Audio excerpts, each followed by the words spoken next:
Welcome back to my channel English grammar teaching and learning. നമ്മൾ കഴിഞ്ഞ ക്ലാസ്സിൽ 7 questions discuss ചെയ്തു. ഇന്ന് നമ്മൾ 8ാമത്തെ ക്വസ്റ്റ്യനിലേക്ക് കടക്കുകയാണ്. ഓക്കെ, 8ാമത്തെ question, fill in the blank with the correct word. Correct word ഉപയോഗിച്ച് ഫില്ല് ചെയ്യാനാണ് പറഞ്ഞിരിക്കുന്നത്. Fill in the blank with the correct word.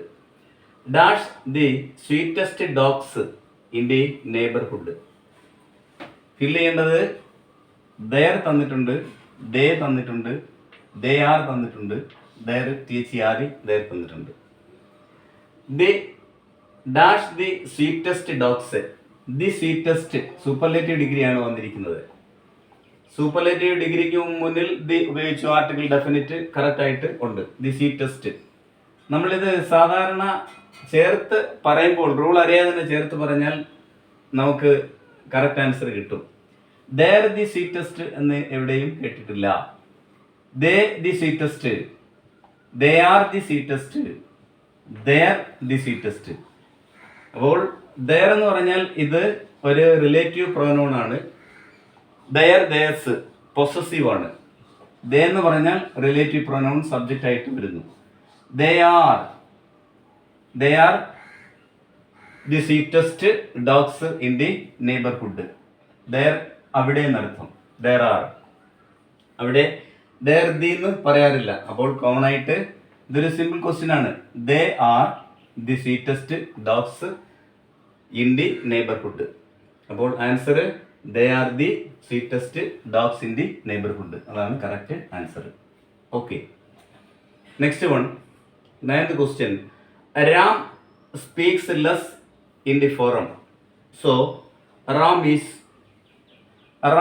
ഫോറത്തിൽ വളരെ കുറച്ച് മാത്രമേ സംസാരിച്ചുള്ളൂ. അപ്പോൾ കുറച്ച് മാത്രം സംസാരിക്കുന്നു എന്ന് പറയുമ്പോൾ കുറച്ച് സംസാരിക്കുന്ന ആളിന് പറയുന്ന വൺ വേർഡ് ആണ് അവർ ഉദ്ദേശിക്കുന്നത്. അൺഇൻ്റലിജിബിൾ, ഇൻ്റലിജന്റ്, ഇൻ്റലിജിബിൾ, അൺഇൻ്റലിജിബിൾ. അപ്പോൾ ബുദ്ധിയില്ലാത്ത, അൺഇൻ്റലിജിബിൾ. Ram is unintelligible. Reticent, garrulous, banal. അപ്പം ഇതാണ് തന്നിട്ടുള്ളത്. ഇതിനകത്ത് ബുദ്ധിയില്ലാത്തത് റെറ്റിസെന്റ്. റെറ്റിസെന്റ് എന്ന് പറഞ്ഞാൽ ഒരു മന്ദബുദ്ധി, അല്ലെങ്കിൽ കുറച്ച് സംസാരിക്കുന്ന ആള് മം എന്ന് നമ്മൾ പറയത്തില്ലേ. ഗാരുലസ് അതിൻ്റെ എല്ലാം ഓപ്പോസിറ്റ് ആണ്. മമ്മിൻ്റെ ഓപ്പോസിറ്റ് ആണ് എന്ത്? ഗാരുലസ്, പിന്നെ ബാനൽ. അപ്പോൾ കറക്റ്റ് ആൻസർ എന്താണ്? റെറ്റിസെന്റ് ആണ്. റെറ്റിസെന്റ് ആണ് കറക്റ്റ് ആൻസർ. ഓക്കെ, ദെൻ 10ാമത്തെ question. After they reach the hotel they will inform us. After they reach the hotel, അവർ ഹോട്ടൽ എത്തിയതിനു ശേഷം ദേ വിൽ ഇൻഫോം അസ്, ആ വിവരം നമ്മളെ എന്ത് ചെയ്യും? അറിയിക്കും. This is a complex sentence, this is a simple sentence, this is an imperative sentence, this is a compound sentence. അപ്പോൾ ഈ തന്നിരിക്കുന്നതിൽ ഇതിൽ ഏതാണെന്നാണ് ചോദിച്ചിരിക്കുന്നത്. After they reach the hotel they will inform us. അത് നമ്മൾ വിശദമായിട്ട് ചർച്ച ചെയ്യേണ്ട ഒരു വിഷയമാണ്. അതുകൊണ്ട് നമുക്കൊന്ന് വിശദമായിട്ട് അതിനെക്കുറിച്ച് പഠിക്കാം. ഇവിടെ 4 തരം സെന്റൻസുകൾ തന്നിട്ടുണ്ട്. ഇനി വേറെ ഏത് പരീക്ഷയ്ക്കായാലും ചോദിച്ചാലും ഈ സെന്റൻസുകൾ കൈൻഡ്സ് ഓഫ് സെന്റൻസ് അല്ലെങ്കിൽ ടൈപ്സ് ഓഫ് സെന്റൻസ് ഒന്ന് മനസ്സിലാക്കിയിരിക്കണം. അപ്പോൾ നമുക്ക് അതുകൊണ്ട് അതിനെക്കുറിച്ച് ഡീറ്റെയിൽ ആയിട്ട് ഒന്ന് പഠിക്കണം. ഓക്കെ, അതായത് according to function and nature sentences can be classified into 4 groups. Nature അതുപോലെ അതിൻ്റെ പ്രവർത്തനങ്ങളുടെ സ്വഭാവം അനുസരിച്ച് വാചകങ്ങളെ നമുക്ക് 4ആയി പ്രധാനമായും തരംതിരിക്കാം. First one, assertive sentence or declarative sentence.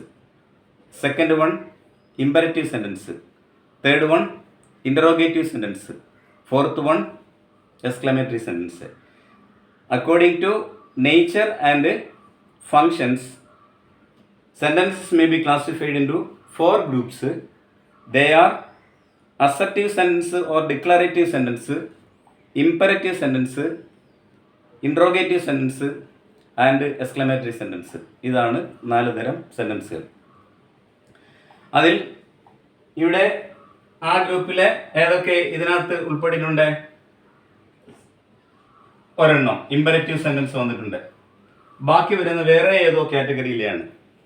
That means according to structure and complexity sentences may be classified into 4. സ്ട്രക്ചറിനെയും അല്ലെങ്കിൽ കോംപ്ലക്സിറ്റിയെയും ബേസ് ചെയ്തിട്ട് സെൻറ്റൻസിനെ 4ആയി ക്ലാസിഫൈ ചെയ്യുന്നു. അതാണ് എന്തൊക്കെ? 1 compound sentence, 2 complex sentence, compound complex sentence and simple sentence. അപ്പോൾ ആ 8 ഞാൻ ഇവിടെ ഒന്ന് ഓർമ്മിക്കാൻ വേണ്ടി എഴുതാം. ബാക്കി ഇവിടെ ഇത് നമുക്ക് ഡിസ്കസ് ചെയ്യാം. ഒന്നാമത്തത് assertive sentence, assertive or declarative, assertive or declarative sentence. Then imperative, imperative sentence. Then interrogative, then exclamatory sentence.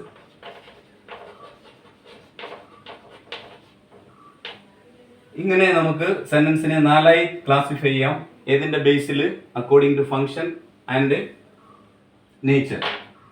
ഇനി according to structure and complexity sentence may be classified into simple sentence, simple. Then compound,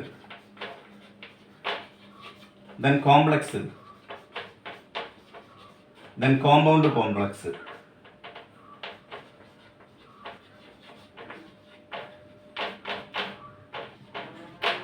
ഓരോന്നും നമുക്ക് ഒന്ന് ചെറുതായി പരിശോധിക്കാം. Assertive sentence എന്ന് പറഞ്ഞാൽ, assertive sentence or declarative sentence is a sentence that is actually expressing simple facts. ലളിതമായ ഫാക്ട്സുകൾ രേഖപ്പെടുത്താൻ വേണ്ടി മാത്രം ഉപയോഗിക്കുന്ന സെൻറ്റൻസുകളാണ് എന്ത്? Assertive sentence. That affirm or assert or declare. Something is asserted, something is affirmed and something is declared. അപ്പോൾ ഒരു കാര്യം ഡിക്ലെയർ ചെയ്യുന്നു, അല്ലെങ്കിൽ അഫേം ചെയ്യുന്നു, അതല്ലെങ്കിൽ അസർട്ട് ചെയ്യുന്നു. അതിനുവേണ്ടി ഉപയോഗിക്കുന്ന സെൻറ്റൻസുകളെയാണ് നമ്മൾ എന്ത് പറയുക? Assertive sentence or declarative sentence എന്ന് പറയുക. ഇതിന് വളരെ കൂടുതൽ പ്രാധാന്യമുണ്ട്.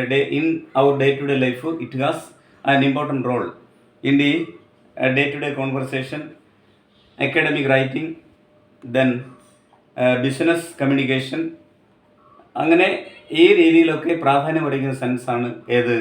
Assertive or declarative sentence. ഇപ്പോൾ ഇവിടെ ഉദാഹരണത്തിന് അസർട്ടീവ് സെൻറ്റൻസിന് ഉദാഹരണം, he is a good cricketer.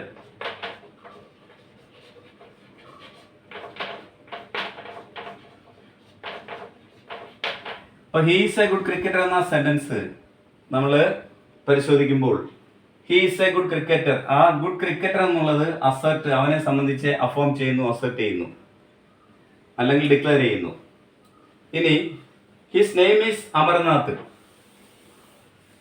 അടുത്ത ഒരു സെൻറ്റൻസ് ഞാൻ എഴുതുന്നു, ഹിസ് നെയിം ഈസ് അമർനാഥ്. അവന്റെ പേരാണ് അസെറ്റ് ചെയ്യുന്നത്. ഹിസ് നെയിം എന്താണ്? അമർനാഥ്. അപ്പോൾ അമർനാഥ് എന്നുള്ളത് അവന്റെ നെയിമിനെ അസെറ്റ് ചെയ്യുന്നു, ഡിക്ലെയർ ചെയ്യുന്നു, അഫേം ചെയ്യുന്നു. ഇനി he comes from west Bengal. He comes from west Bengal. അവൻ വെസ്റ്റ് ബംഗാളിൽ നിന്ന് വരുന്നു. അപ്പോൾ എവിടെ നിന്ന് വരുന്നു എന്നുള്ളത് അസെറ്റ് ചെയ്യുന്നു, അഫേം ചെയ്യുന്നു. These type of sentences are called assertive sentence or declarative sentence. Okay, I hope that you understood first one, assertive or declarative sentence. Second one, imperative sentence. Imperative sentence is a sentence which expresses command, request, order, wish. ഇങ്ങനെ command, request, order, wish ഇവയൊക്കെ express ചെയ്യാൻ വേണ്ടി ഉപയോഗിക്കുന്ന സെൻറ്റൻസുകളെയാണ് എന്ത് പറയുക? Imperative sentence എന്ന് പറയുക. Please open the door.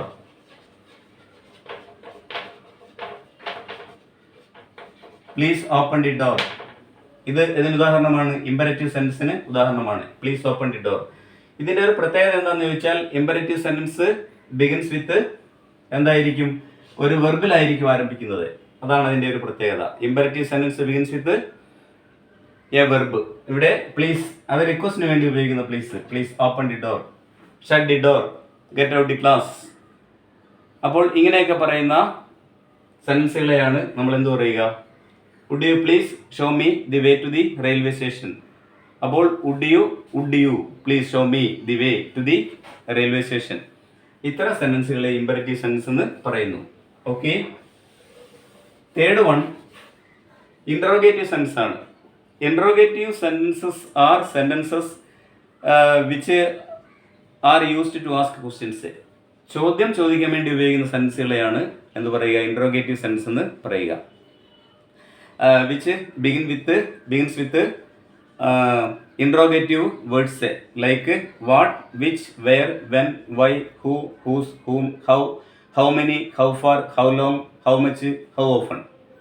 ഇങ്ങനെ 14 ചോദ്യവാക്കുകൾ കൊണ്ട് ആരംഭിക്കുന്ന ചോദ്യങ്ങളെയാണ് നമ്മൾ എന്ത് പറയുക, ഇൻട്രോഗേറ്റീവ് സെൻറ്റൻസ്. അങ്ങനെ ഇൻട്രോഗേറ്റീവ് സെൻറ്റൻസ് വേണ്ടി ഉപയോഗിക്കുന്ന വേർഡുകളാണ് ഇൻട്രോഗേറ്റീവ് വേർഡ്സ്, അല്ലെങ്കിൽ ക്വസ്റ്റ്യൻ വേർഡ്സ്, അല്ലെങ്കിൽ WH ക്വസ്റ്റ്യൻസ് എന്ന് പറയുക. പിന്നെ ക്വസ്റ്റ്യൻ തന്നെ നമുക്ക് മൂന്ന് തരം ഉണ്ട്. ഏതൊക്കെയാണ്? WH questions begins with interrogative words like this, what, which, where, when, why, who, whose, whom, how many, how far, how long, how much, how often, etc. Then yes or no questions or closed questions, we have to answer only yes or no. Yes or no questions which begins with auxiliary verb. Am I a teacher? Are you a boy? Is she a girl? ഇങ്ങനെ വരുന്ന interrogative വേർഡിൽ തുടങ്ങുന്ന will you go there, ഇങ്ങനെ ചോദിക്കുന്ന ചോദ്യങ്ങളെ yes or no questions എന്ന് പറയുന്നു. പിന്നെ വരുന്ന ക്വസ്റ്റ്യൻ ആണ് question tag or tag questions എന്ന് പറയുക. സ്റ്റേറ്റ്മെന്റിനോട് തന്നെ ചോദിക്കുക. I am a teacher, aren't I. I am not a teacher, am I. You are a boy, aren't you. You are not a boy, are you. അപ്പോൾ ആ സ്റ്റേറ്റ്മെന്റിനോട് തന്നെ, അതുകൊണ്ടാണ് tag എന്ന് പറയുക. അപ്പോൾ ക്വസ്റ്റ്യൻ ടാഗ്, ഇങ്ങനെ 3 തരം ക്വസ്റ്റ്യൻസ്. അപ്പോൾ എക്സ്ക്ലമേറ്ററി സെൻറ്റൻസ്. ഇനി അപ്പോൾ ഇൻട്രോഗേറ്റീവ് സെൻറ്റൻസ് എന്ന് പറഞ്ഞാൽ what is your name, which is a school, when do you go to school, how do you go to school, who are you, whose book is this, with whom do you go to school. ഇങ്ങനെ വരുന്ന why do you go there, how long have you been working here, how much money do you have. ഇങ്ങനെ വരുന്ന how often do you go to cinema, how far is your school from here. ഈ distance of time, അത് ഓരോന്നിനും മാറ്ററും അതനുസരിച്ച് നമ്മൾ what തിങ്ങിനെ കാണിക്കുന്നു, which തിങ്ങിനെ കാണിക്കുന്നു, wear പ്ലേസിനെ കാണിക്കുന്നു, വെൻ ടൈമിനെ കാണിക്കുന്നു, ഹൗ ആക്ഷനെ കാണിക്കുന്നു, ഹൗ മെനി കൗണ്ടിങ് നമ്പറിനെ കാണിക്കുന്നു, ഹൗ മച്ച് ക്വാണ്ടിറ്റിയെ കാണിക്കുന്നു, ഹൗ ഓഫൺ നമ്പർ ഓഫ് ടൈംസിനെ കാണിക്കുന്നു, ഹൗ ഫാർ ഡിസ്റ്റൻസിനെ കാണിക്കുന്നു, ഹൗ ലോങ് ഡിസ്റ്റൻസ് ഓഫ് ടൈമിനെ കാണിക്കുന്നു. ഇതേ രീതിയിൽ നമ്മൾ കറക്റ്റായിട്ടുള്ള ഇൻട്രോഗേറ്റീവ് വേർഡ് എടുത്തിട്ട് വേണം ക്വസ്റ്റ്യൻ ചോദിക്കാൻ. Okay. Then exclamatory sentence is a sentence which is used to express anxiety or sudden feelings. Anxiety, sudden feelings, strong emotions ഇവയെ കാണിക്കാൻ വേണ്ടി ഉപയോഗിക്കുന്ന, പെയിൻ, പ്ലഷർ ഇവയെ കാണിക്കാൻ വേണ്ടി ഉപയോഗിക്കുന്ന സെൻസുകളെയാണ് നമ്മൾ എന്ത് പറയുക, എക്സ്ക്ലമേറ്ററി സെൻറ്റൻസ് എന്ന് പറയുക. അപ്പോൾ interrogative sentence end with question mark and exclamatory sentence end with exclamation mark. Sentence begins with capital letter and end with full stop statement. അപ്പോൾ ഇതാണ് അതിൻ്റെ എക്സ്ക്ലമേറ്ററി സെൻറ്റൻസ് എന്ന് പറഞ്ഞാൽ. അതിന് ഉദാഹരണം, എക്സ്ക്ലമേറ്ററി സെൻറ്റൻസ് പ്രത്യേകം എന്താ, typically that begins with how or what. ഹൗവോ വാട്ടോ ഉണ്ടായിരിക്കും, അല്ലെ വൈയോ ഉണ്ടായിരിക്കും ആരംഭിക്കുന്നത്. Why you so sad, how wonderful it is, what a wonderful building it is. ഇങ്ങനെയൊക്കെ പറയുമ്പോൾ നമ്മൾ അതിനെയാണ് നമ്മൾ എക്സ്ക്ലമേറ്ററി സെൻറ്റൻസ് എന്ന് പറയുക. So these are the 4 classifications of sentences according to nature and functions. ഓക്കെ. നമ്മുടെ ടോപ്പിക്കുമായി ബന്ധപ്പെട്ട് പ്രധാനമായിട്ടും ഇവിടെ നമുക്ക് ഇതാണ് അത്യാവശ്യം. ഞാൻ ഒരു 2 video kinds of sentence or types of sentence first part, second പാർട്ടായിട്ട് ചെയ്തിട്ടുണ്ട്. നിങ്ങൾക്ക് അതിൻ്റെ റൂള് എല്ലാം അതിനകത്ത് പറയുന്നുണ്ട്. കുറച്ചുകൂടി ഡീറ്റെയിൽ ആയിട്ട് 2 വീഡിയോയിൽ ചെയ്തിട്ടുണ്ട്. You can search and study well. ഇനി സിമ്പിൾ സെൻറ്റൻസ് എന്താണെന്ന് മനസ്സിലാക്കാം. Simple sentence is a sentence which has only one subject and predicate. ഒരു സബ്ജക്റ്റും ഒരു പ്രെഡിക്കറ്റ് മാത്രമുള്ള സെൻസുകളെയാണ് നമ്മൾ എന്ത് പറയുക, സിമ്പിൾ സെൻറ്റൻസ് എന്ന് പറയുക. അപ്പോൾ simple sentence is a sentence which has only one subject and predicate. ഉദാഹരണത്തിന് the sun rises in the east. The sun rises in the east. The sun subject, rises verb, in the east predicate. അപ്പോൾ the sun rises in the east, സൂര്യൻ കിഴ. അപ്പോൾ ഒരു സബ്ജക്റ്റും ഒരു പ്രെഡിക്കറ്റും മാത്രമുള്ള സെൻസുകളിൽ നമുക്ക് എന്ത് പറയാം, സിമ്പിൾ സെൻറ്റൻസിനെ പറയാം. The birds fly in the sky. The birds subject, fly predicate എന്ന് മൊത്തം പറയുമ്പോൾ സബ്ജക്റ്റ് കഴിഞ്ഞ് വരുന്ന എല്ലാം പ്രെഡിക്കറ്റ് ആണ്. മനസ്സിലായി? ഞാൻ അന്ന് തിരിച്ചു പറഞ്ഞതേ ഉള്ളൂ. The sun rises in the east, rises in the east എന്നുള്ളത് എന്താണ്, പ്രെഡിക്കറ്റ്. അപ്പോൾ ഇവിടെ ഇത് സബ്ജക്റ്റ്, ഇത് വെർബ്, ഇത് ഒബ്ജക്റ്റ്. അതേ രീതിയിൽ ഒരു സബ്ജക്റ്റും ഒരു പ്രെഡിക്കറ്റും മാത്രമുള്ള സെൻസുകളെ സിമ്പിൾ സെൻറ്റൻസ് എന്ന് പറയാം. Okay, then come to our point. അടുത്തത് കോമ്പൗണ്ട് സെൻറ്റൻസ് ആണ്. Compound sentence is a sentence which has 2 co-ordinating clauses, at least 2, more than 2. അപ്പോൾ 2 or more than 2 coordinating clauses, രണ്ടോ രണ്ടിൽ കൂടുതലോ കോർഡിനേറ്റിംഗ് ക്ലോസുകളുള്ള സെൻറ്റൻസുകളെയാണ് എന്ത് പറയുക, കോമ്പൗണ്ട് സെൻറ്റൻസ് എന്ന് പറയുക. അപ്പോൾ compound sentence is a sentence which has 2 or more than 2 coordinating clauses, രണ്ടോ രണ്ടിൽ കൂടുതലോ കോർഡിനേറ്റിംഗ് ക്ലാസ്. ഉദാഹരണം, Ram went to the railway station.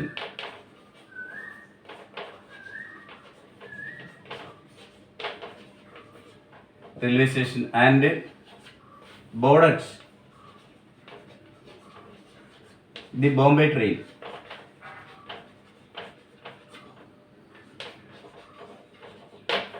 Bombay train. അപ്പോൾ Ram went to the railway station, Ram railway സ്റ്റേഷനിലേക്ക് പോയി. And boarded the Bombay train, ബോംബെക്ക് പോകുന്ന ട്രെയിനിൽ പോയി. അപ്പോൾ ബോംബെക്ക് പോകുന്ന ട്രെയിനിൽ കയറി. അപ്പോൾ റാം എവിടെ പോയി, went to the railway station and boarded the Bombay train. ഈ സെൻറ്റൻസ് എന്താണ്, ഒരു കോമ്പൗണ്ട് സെൻറ്റൻസ് ആണ്.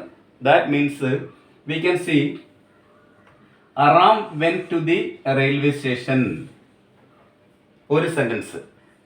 And boarded the Bombay train, രണ്ടാമത്തെ സെൻറ്റൻസ്. അപ്പോൾ ഇതിവിടെ രണ്ട് സെൻറ്റൻസും ഇൻഡിപെൻഡൻ്റ് ആണ്, പ്രിൻസിപ്പൽ മെയിൻ ക്ലോസ് ആണ്. അപ്പോൾ Ram went to the railway station എന്ന് പറഞ്ഞാൽ ഒരു മെയിൻ ക്ലാസ് ആണ്. ബോർഡഡ് ദി ബോംബെ ട്രെയിൻ മറ്റൊരു ഇൻഡിപെൻഡൻറ്റ് ക്ലാസ് ആണ്, പ്രിൻസിപ്പൽ ക്ലാസ് ആണ്. അപ്പോൾ രണ്ട് പ്രിൻസിപ്പൽ ക്ലോസുകൾ ആണ് ഇവിടെ ഈക്വൽ ഇമ്പോർട്ടൻസിൽ പറഞ്ഞിരിക്കുന്നത്, ഈക്വൽ റാങ്കിൽ പറഞ്ഞിരിക്കുന്നത്. ഇവിടെ കോർഡിനേറ്റിംഗ് കൺജങ്ഷൻ ആൻഡ് കൊണ്ടാണ് ഇവയെ ബന്ധിപ്പിച്ചിരിക്കുന്നത്. അതുകൊണ്ട് നമുക്ക് ഇതിനെ എന്ത് പറയാം, ഇതൊരു കോമ്പൗണ്ട് സെൻസ് ആണെന്ന് പറയാം. ഇതിനെ രണ്ട് ഇൻഡിപെൻഡന്റ് സെൻസ് ആയിട്ട് നമുക്ക് പറയാൻ പറ്റും. എങ്ങനെ, Ram went to the railway station first sentence, and ഒഴിവാക്കിയിട്ട് Ram boarded the Bombay train. ഇങ്ങനെ രണ്ട് ഇൻഡിപെൻഡന്റ് അല്ലെങ്കിൽ രണ്ട് പ്രിൻസിപ്പൽ ക്ലാസ്സുകൾ നമുക്കിവിടെ കാണാൻ പറ്റും. ഇൻഡിപെൻഡന്റ് ആണ്, രണ്ട് മെയിൻ ക്ലാസ്സുകളാണ് ഇവിടെ, equal importance and equal rank. മറ്റുദാഹരണം നോക്കാം. ഞാൻ പറഞ്ഞു രണ്ടോ രണ്ടിൽ കൂടുതലോ ഇൻഡിപെൻഡൻസ് ക്ലാസ് അല്ലെങ്കിൽ കോർഡിനേറ്റിംഗ് ക്ലാസ് ഉണ്ടായിരിക്കും. ഇവിടെ ഇതിനെ കോർഡിനേറ്റിംഗ് ക്ലാസ് എന്ന് പറയാൻ കാരണം ആൻഡ് കൊണ്ട് രണ്ട് സെൻറ്റൻസിനെയും നമ്മൾ യോജിപ്പിച്ചു. ആൻഡ് എന്ന് പറയുന്നത് ഒരു കോർഡിനേറ്റിംഗ് കൺജങ്ഷൻ ആണ്. അപ്പോൾ കോർഡിനേറ്റിംഗ് കൺജങ്ഷൻ ഉപയോഗിച്ചാണ് ഇവയെ ബന്ധിപ്പിച്ചിരിക്കുന്നത്. അതുകൊണ്ടാണ് അതിനെ എന്ത് പറയുക, കോർഡിനേറ്റിംഗ് ക്ലോസ് എന്ന് പറയുക, കോർഡിനേറ്റിംഗ് ക്ലോസ്. വേറെ ഉദാഹരണം നോക്കാം. He went to Madras.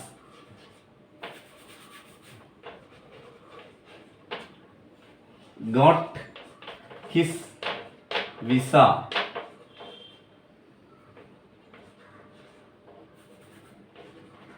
and he came back. നോക്കിയേ, ഹി വെൻ ടു മദ്രാസ്, അവൻ മദ്രാസിലേക്ക് പോയി. ഗോട്ട് ഹിസ് വിസ, വിസ കിട്ടി. ആൻഡ് ഹി കെയിം ബാക്ക്, അവൻ തിരിച്ചു വന്നു.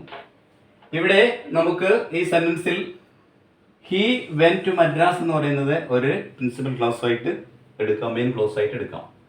ഗോട്ട് ഹിസ് വിസ എന്നുള്ളത് അടുത്ത ഇൻഡിപെൻഡന്റ് ക്ലാസ് ആയി എടുക്കാം. എങ്ങനെ? ഹി ഗോട്ട് ഹിസ് വിസ, അപ്പോൾ അവിടെ സബ്ജക്റ്റ് ആയി.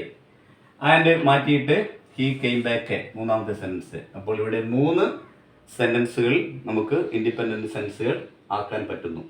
ഇവിടെ കോർഡിനേറ്റിംഗ് കൺജങ്ഷൻ, ഇവിടെ ആൻഡ് ഉപയോഗിച്ചു, ഇവിടെ കോമ ഉപയോഗിച്ചു, കണ്ടോ? അപ്പോൾ ഇത്തരം സെന്റൻസുകളെയാണ് എന്ത് പറയുക? കോമ്പൗണ്ട് സെന്റൻസ് എന്ന് പറയുക.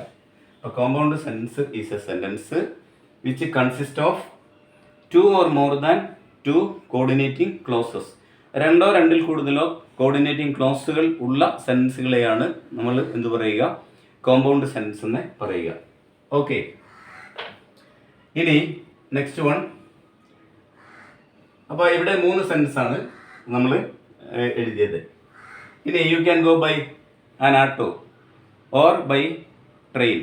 U can go by an auto or by train എന്ന് പറയുമ്പോൾ അവിടെ ഓർ ആണ് കോർഡിനേറ്റിംഗ് കണ്ടീഷൻ ആയിട്ട് ഉപയോഗിച്ചിരിക്കുന്നത്. അപ്പോൾ ബട്ട്, യെറ്റ്, ഓർ, ആൻഡ് ഇതൊക്കെയാണ് കോർഡിനേറ്റിംഗ് കൺജങ്ഷൻസ്. അപ്പോൾ കോർഡിനേറ്റിംഗ് കൺജങ്ഷൻസ് ഉപയോഗിച്ച് യോജിപ്പിക്കുന്ന ക്ലോസുകൾ ആയതുകൊണ്ടാണ് അതിനെ കോർഡിനേറ്റിംഗ് ക്ലോസുകൾ എന്ന് പറയുക.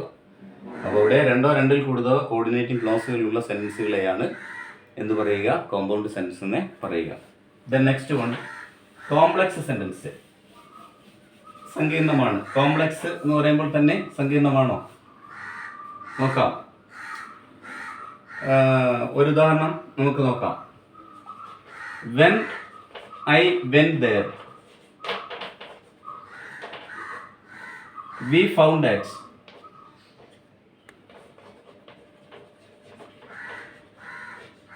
he had gone.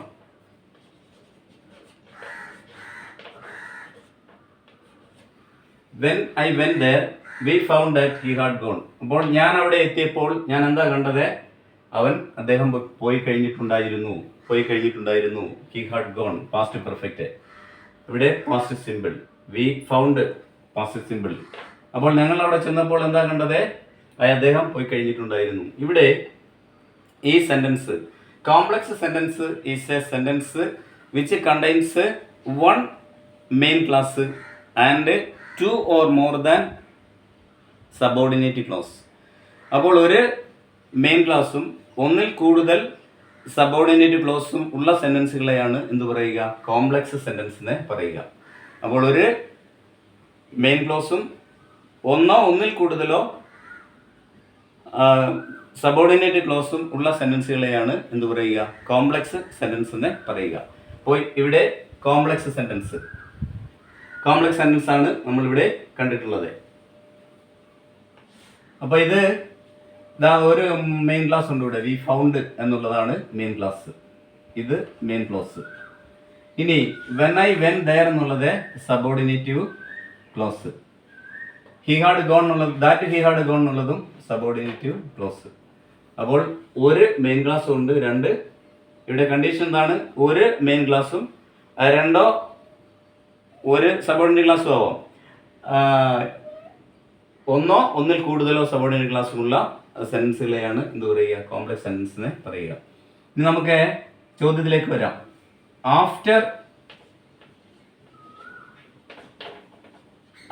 They reach the hotel, അവര് ഹോട്ടൽ എത്തിക്കഴിയുമ്പോൾ അല്ലെങ്കിൽ എത്തുമ്പോൾ.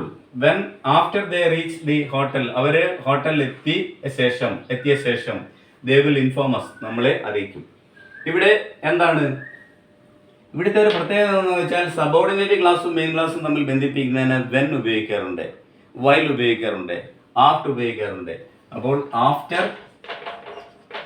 വെൻ, വൈൽ എന്നീ വേർഡുകൾ ഉപയോഗിച്ച് നമ്മൾ എന്ത് ചെയ്യുന്നുണ്ട്? മെയിൻ ക്ലോസിനെയും സബോർഡിനേറ്റ് ക്ലോസിനെയും തമ്മിൽ ബന്ധിപ്പിക്കുന്നുണ്ട്. ഇവിടെ ആഫ്റ്റർ ഉപയോഗിച്ചാണ്, ഇവിടെ വെൻ ഉപയോഗിച്ചാണ് 2 സെൻസുകളെയും രണ്ട് സബോർഡിനേറ്റ് ക്ലാസ്സിനെയും ഒരു മെയിൻ ക്ലാസ്സിനെയും. ഇവിടെയാണെങ്കിൽ after they reach the hotel they will inform us എന്നുള്ളതാണ് ഇവിടുത്തെ മെയിൻ ക്ലാസ്. ഇത് മെയിൻ ക്ലാസ്സാണ്. ഇനി after they reach the hotel എന്നുള്ളതാണ് സബോർഡിനേറ്റീവ് ക്ലോസ്. അപ്പോൾ അങ്ങനെ നമ്മുടെ ആൻസർ കിട്ടി. എന്താണ് ഇവിടെ ഒരു മെയിൻ ക്ലാസ് ഉണ്ട്, ഒരു സബോർഡിനേറ്റീവ് ക്ലാസ്സും ഉണ്ട്. ഞാൻ പറഞ്ഞു ഒരു മെയിൻ ക്ലാസ് ഒന്നിൽ കൂടുതലോ സബോർഡിനേറ്റീവ് ക്ലാസ് വരാം. അതിന് ഉദാഹരണമാണ് ഈ എഴുതിയിരിക്കുന്നത്. When I went there we found that he had gone. അപ്പോൾ വി ഫൗണ്ട് എന്നുള്ളത് മെയിൻ ക്ലാസ് ആണ്. വെൻ ഐ വെന്റ് ദയർ എന്നുള്ളത് സബോർഡിനേറ്റീവ് ക്ലാസ് ആണ്. ദാറ്റ് ഹി ഹാഡ് ഗോൺ എന്നുള്ളത് സബോർഡിനേറ്റീവ് ക്ലാസ് ആണ്. അപ്പോൾ ഇവിടെ ദാറ്റ് കൊണ്ടാണ് ഇത് തമ്മിൽ ബന്ധിപ്പിച്ചിരിക്കുന്നത്. ഇവിടെ വെൻ ആണ് ഉപയോഗിച്ചിരിക്കുന്നത്. അപ്പോൾ ഒരു മെയിൻ ക്ലാസ്സും ഒന്നിൽ കൂടുതൽ, ഇവിടെ രണ്ട് സബോർഡിനേറ്റ്, ഇവിടെയാണെങ്കിൽ ഒരു മെയിൻ ക്ലാസ്സും ഒരു സബോർഡിനേറ്റ് ക്ലാസ്സും. അപ്പോൾ നമ്മുടെ ആൻസർ ഏതാണ്? This is a complex sentence. ഇതൊരു കോംപ്ലക്സ് സെന്റൻസ് ആണ്. ഓക്കെ. ഇത് കൂടാതെ പിന്നെ ഉള്ളത് എന്താണ്? കോമ്പൗണ്ട് കോംപ്ലക്സ് ആണ്. അതിനകത്ത് കോമ്പൗണ്ടും വരും കോംപ്ലക്സും വരും. എന്ന് പറഞ്ഞാൽ കോഓർഡിനേറ്റീവ് ക്ലാസും വരും, സബോർഡിനേറ്റീവ് ക്ലോസും വരും. അവിടെ ഏതൊക്കെ ആവാം? വെൻ ആവാം, ദാറ്റ് ആവാം, ബട്ട് ആവാം, പിന്നെ എറ്റ് ആവാം, ആൻഡ് ആവാം. അങ്ങനെ വരുന്ന സെൻസുകളെ നമുക്ക് കോമ്പൗണ്ട് കോംപ്ലക്സ് എന്ന് പറയാം. ഇത് കൂടാതെ രണ്ട് തരം സെൻസുകളുണ്ട്: negative sense and positive sense. No, not, never, none, nothing else, nobody, few, little, scarcely, hardly, seldom, rarely. ഇത്തരം വേർഡുകൾ ഉള്ള സെൻറ്റൻസുകൾ വന്നാൽ അതിനെ നെഗറ്റീവ് സെൻറ്റൻസ് എന്ന് പറയാം. ഇതൊന്നുമില്ലാതെ അതുപോലെ തന്നെ ഓക്സിലറി വെർബിനോട് നോട്ട് ചെയ്താൽ നമുക്കറിയാം ഇൻഡ് ഫോം കിട്ടും. ഈസിൻ്റെ, ആമിൻ്റെ, ആറിൻ്റെ, വാസിൻ്റെ, വേറിൻ്റെ, ഹാസിൻ്റെ, ഹാവിൻ്റെ, ഹാർഡിൻ്റെ, ഡോണ്ട്, ഡസിൻ്റെ, ഡിഡിൻ്റെ, വോണ്ട്, വുഡിൻ്റെ, ഷുഡിൻ്റെ, കാണ്ട്, വോണ്ട്, ഇങ്ങനെ ഓട്ടിൻ്റെ, മെയിൻ്റെ, മൈറ്റിൻ്റെ, മസ്റ്റിൻ്റെ, നീഡിൻ്റെ, ഇങ്ങനെ വരുന്ന ഇൻഡ് ഫോമും ചേർന്നാൽ സെൻറ്റൻസ് എന്തായിരിക്കും? നെഗറ്റീവ് ആയിരിക്കും. ബാക്കി ഇതൊന്നുമില്ല, നെഗറ്റീവ് ഇല്ലാത്ത അല്ലെങ്കിൽ സെമി നെഗറ്റീവ്സ് ഇല്ലാത്ത സെൻറ്റൻസുകളെ നമുക്ക് എന്ത് പറയാം? അഫർമേറ്റീവ് സെൻറ്റൻസ് അല്ലെങ്കിൽ പോസിറ്റീവ് സെൻറ്റൻസ് എന്ന് പറയാം. അപ്പോൾ 8 10 തരം സെൻറ്റൻസുകളാണ് നമുക്ക് പഠിക്കാനുള്ളത്. So please you go through my 2 videos, kinds of sentences part 1, types of sentences part 2. ഈ 2 പാർട്ടൂടെ നിങ്ങൾ പഠിച്ചാൽ ഈ കൈൻഡ്സ് ഓഫ് സെൻറ്റൻസ് ഇതുപോലെ ഒരു ചോദ്യം, ഇപ്പോൾ കോംപ്ലക്സ് സെൻറ്റൻസ് ആയി തന്നത്, ഇനി സിമ്പിൾ സെൻറ്റൻസ് വരാം. ഈ പറയുന്ന 10 സെൻറ്റൻസിൽ ഏതും വരാം നിങ്ങളുടെ ക്വസ്റ്റ്യനിൽ. അതുകൊണ്ട് എൻ്റെ ക്ലാസ് ശ്രദ്ധിക്കുന്ന ആളുകൾക്ക് ഒരു പ്രയോജനമുള്ളതെന്ന് പറഞ്ഞാൽ, ഒരു ടോപ്പിക്ക് നമ്മളെടുത്ത് ഡിസ്കസ് ചെയ്യാൻ തുടങ്ങിയാൽ അതുമായി ബന്ധപ്പെട്ട സകല കാര്യങ്ങളും ഞാൻ ഇവിടെ പറയും.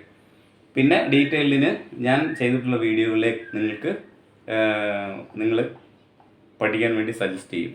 So please go through my 2 videos, at least 2 videos, kinds of sentences, type part 1 and part 2. So I hope you understood today's class. Please subscribe, share and support me. Thank you.